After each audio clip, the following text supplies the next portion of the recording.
사랑합니다. 오늘은 설 명절 세 번째 날이고 이 연휴의 마지막 날입니다.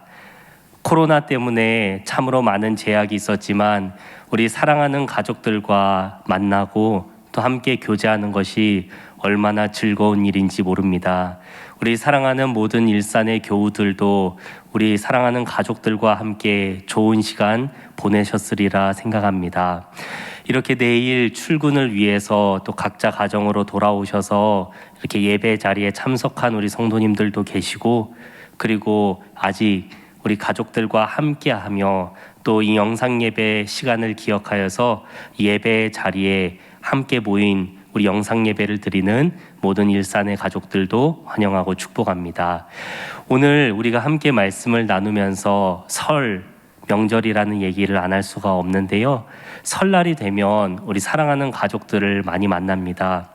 저도 오랜만에 두 아이를 데리고 부모님을 찾아뵙고 인사를 드렸습니다.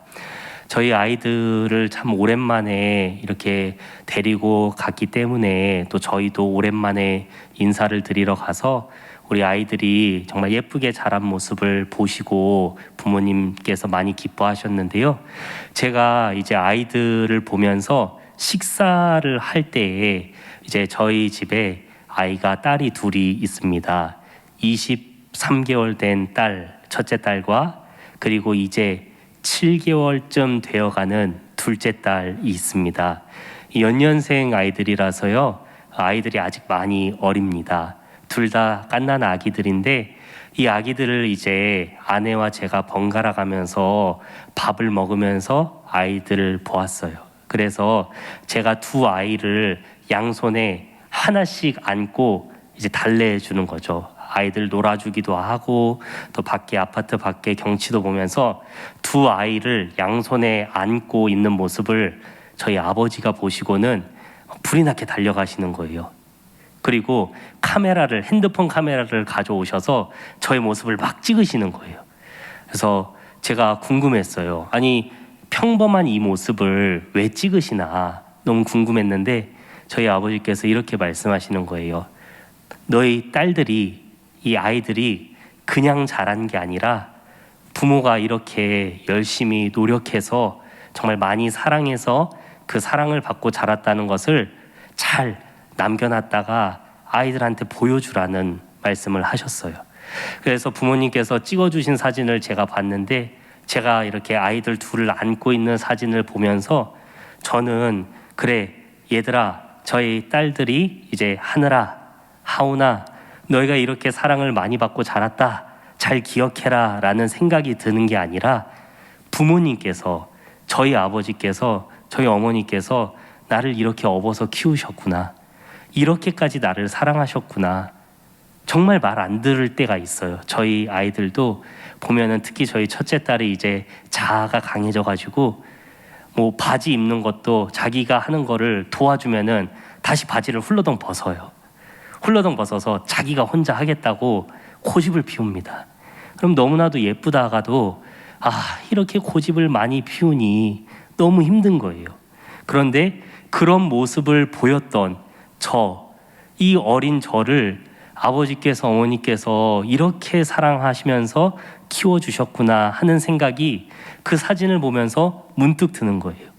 이렇게까지 내가 사랑을 받았구나, 이렇게까지 나를 사랑해 주셨구나 생각하면서 참으로 부모님께 감사하고 한 번이라도 더 부모님께 도움을 드리고 사랑한다 말해야겠다라는 생각을 하게 되었는데요.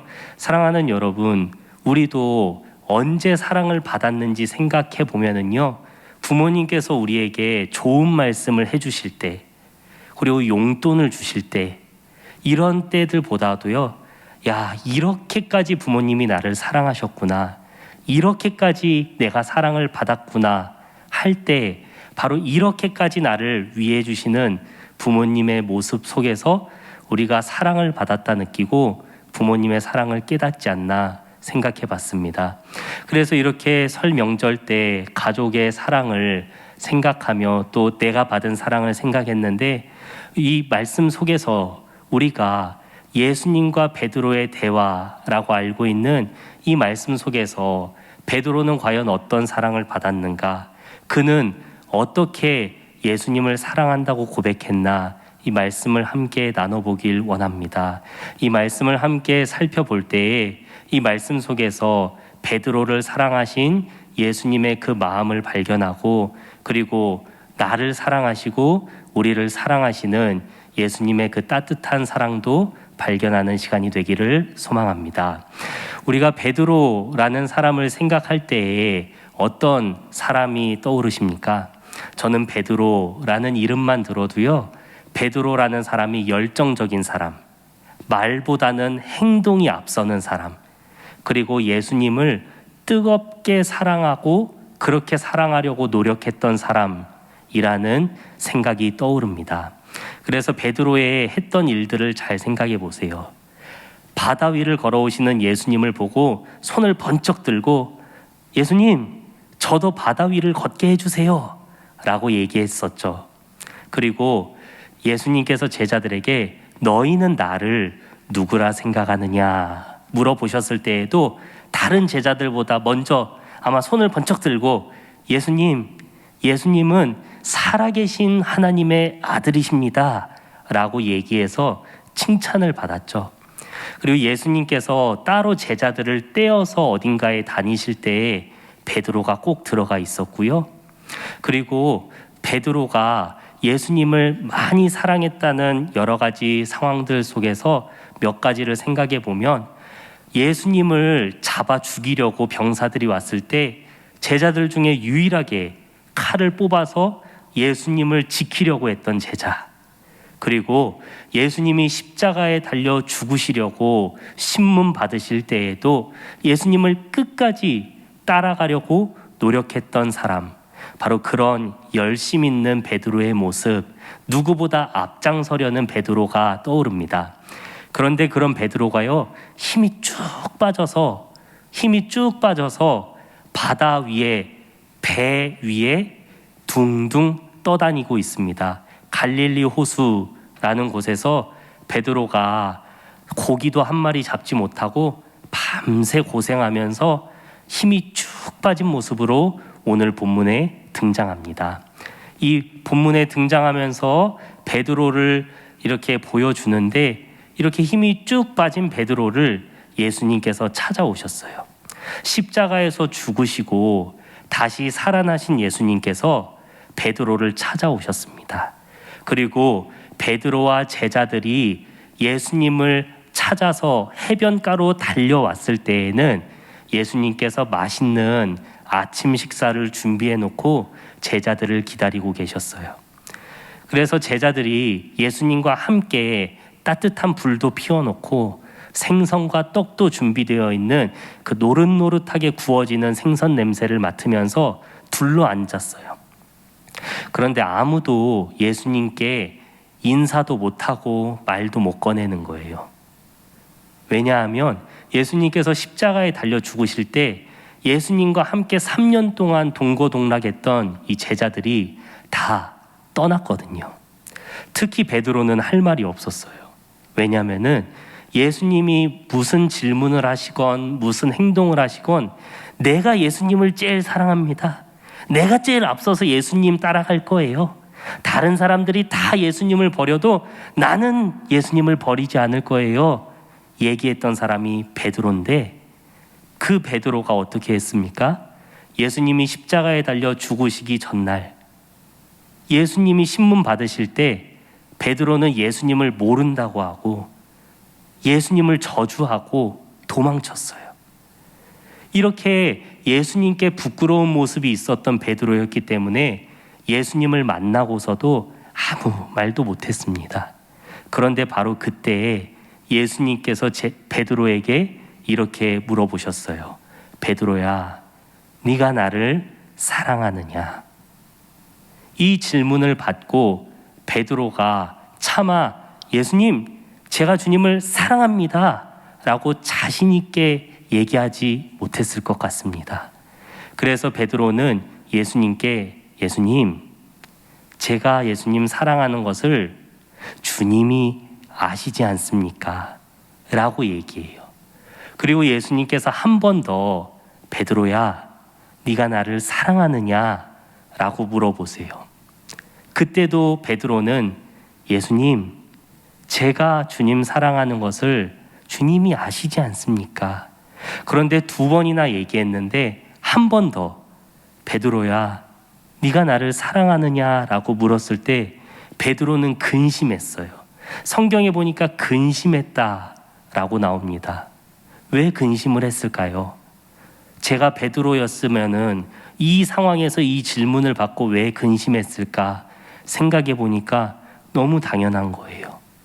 예수님을 사랑한다고 말은 하고 싶은데 예수님을 사랑하는 행동을 보여주지 못한 거예요. 죽기까지 예수님을 따르겠다고 말은 했는데, 예수님 사랑한다고 말은 했는데 실제로 행동은 예수님을 모른다고 얘기하고 예수님을 저주하고 도망쳤거든요.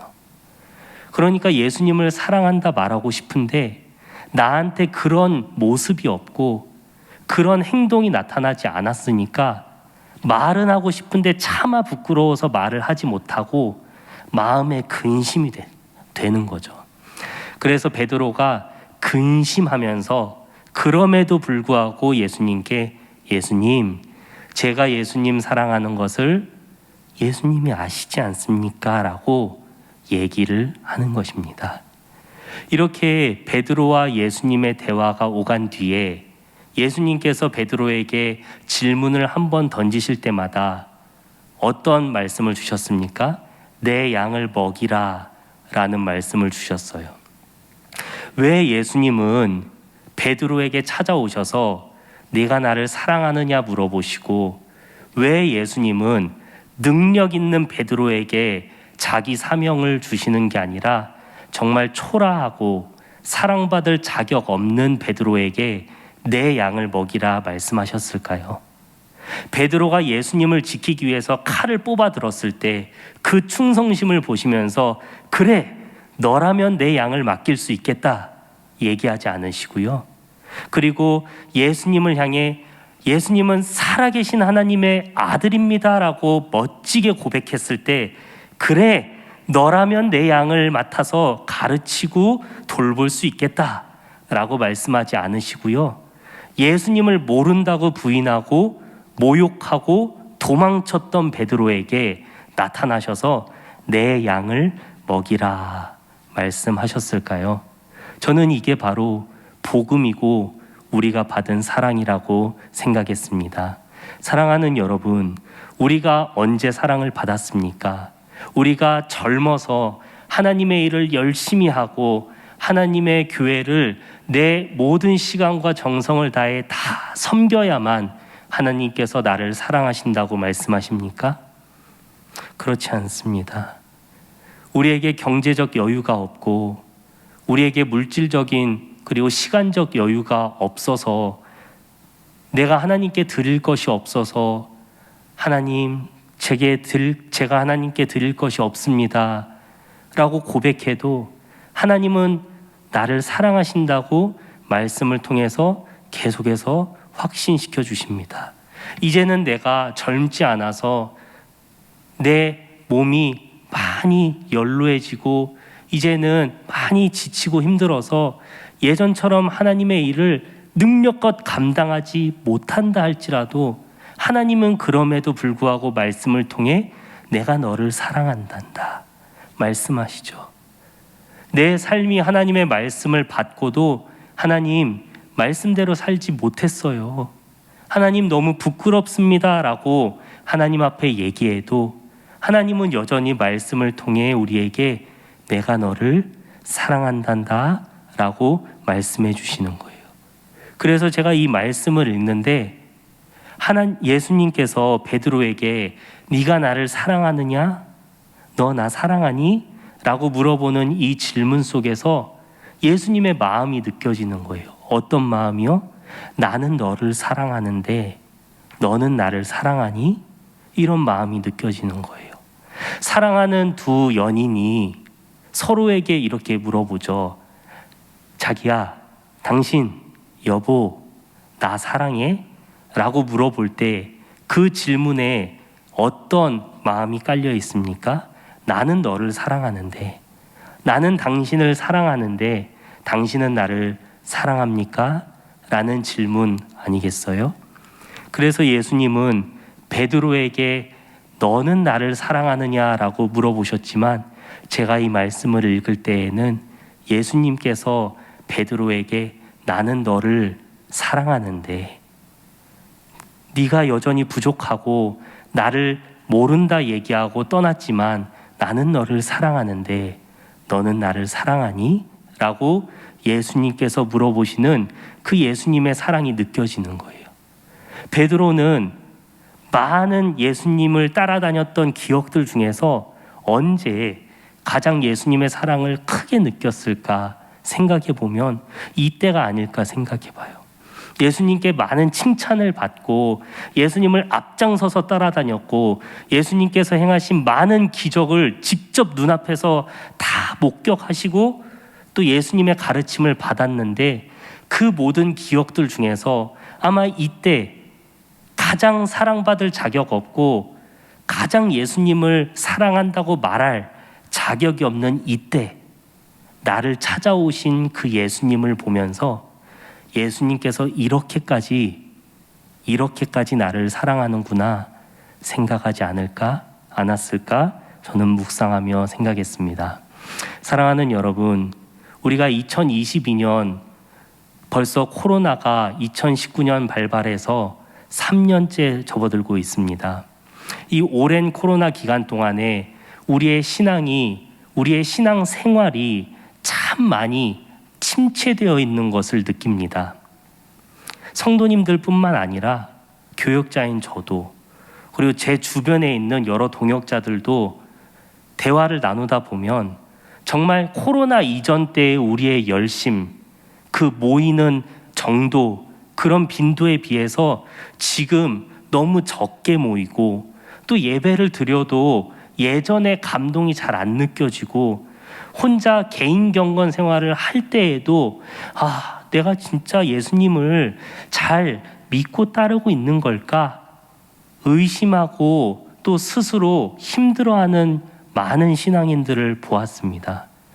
그리고 이렇게 힘들어하고 있는 우리의 이러한 신앙들이 또 함께 모여서 예배를 드릴 때에도 정말 우리가 이렇게 힘든 가운데서도 예배를 드려서 너무 기쁘다, 열심을 내자, 이렇게 얘기하면 좋은데, 우리가 예배를 드리고 또 하나님을 믿고 따르는 데에도 너무나 힘들고, 또 영상으로 예배 드리시는 분들은 더더욱이나 영상으로 예배 드릴 때 집중하기가 너무 어렵다라는 말씀들도 많이 하십니다. 그러면 우리가 이렇게 예배 드리는 것도 부족하고 예전처럼 신앙생활을 잘 하지 못하는 것 같고 잘 모이지도 못하는 것 같은 이때에도 하나님께서 우리에게 그럼에도 불구하고 나는 너를 사랑하는데 너는 나를 사랑하니? 라고 물으신다면 우리는 아마 부끄러워서 마음에 눌림이 있을 거예요. 쉽사리 하나님을 사랑한다 말하지 못하고, 그리고 쉽사리 나는 신앙생활을 잘하고 있습니다라고 말하지 못할 거예요. 베드로가 예수님의 질문을 받고 근심했던 것처럼 말입니다. 그러나 그럼에도 불구하고 오늘 우리가 이 말씀을 함께 나누면서 발견할 수 있는 것은, 베드로가 사랑받지 못할 그때에도, 예수님을 사랑한다고 말하기 참 어려운 그때에도 자격 없는 베드로를 찾아와 주셔서 베드로에게 예수님의 사명을 맡겨주시고 베드로를 얼마나 사랑하는지 예수님의 그 사랑을 몸소 보여주시는 이 말씀을 함께 나눴습니다. 말씀을 맺겠습니다. 사랑하는 여러분, 우리가 이 말씀을 함께 나누면서 우리는 언제 하나님의 큰 사랑을 느끼는지 다시 한번 생각해 보았으면 좋겠습니다. 나를 사랑하는 하나님의 큰 사랑은 내가 하나님의 일을 열심히 할 때 느끼는 게 아니라, 내가 젊어서 하나님의 일을 많이 할 때 느끼는 게 아니라, 내가 개인 경건 생활을 많이 해서 하나님께 자랑할 게 많을 때 느끼는 게 아니라, 하나님께 자랑할 게 하나도 없을 때, 베드로가 하나님을 부인하고 하나님을 욕하며 떠나서 진짜 할 말이 없을 그때 나를 찾아와 주시는 예수님을 보고 내가 이렇게까지 큰 사랑을 받고 있구나 느끼는 것입니다. 정말 코로나로 인해서 침체되어 있을 이때에 바로 이때가 나를 그럼에도 불구하고 사랑하시는 하나님을 느낄 수 있는 좋은 때입니다. 이때 하나님의 말씀을 묵상하며 예배를 통해 하나님께 가까이 나아가서 나를 그럼에도 불구하고 사랑하시는 하나님 아버지의 사랑을 매일매일 느낄 수 있는 우리 모두가 되길 간절히 소망합니다. 그리고 그럼에도 불구하고 나를 사랑하시는 그 하나님의 사랑을 본받아서 나도 사랑받은 자처럼 우리 집에서, 우리 직장에서, 학교에서 살아갈 수 있는 사랑의 열매 맺는 우리 모두가 되기를 간절히 소망합니다.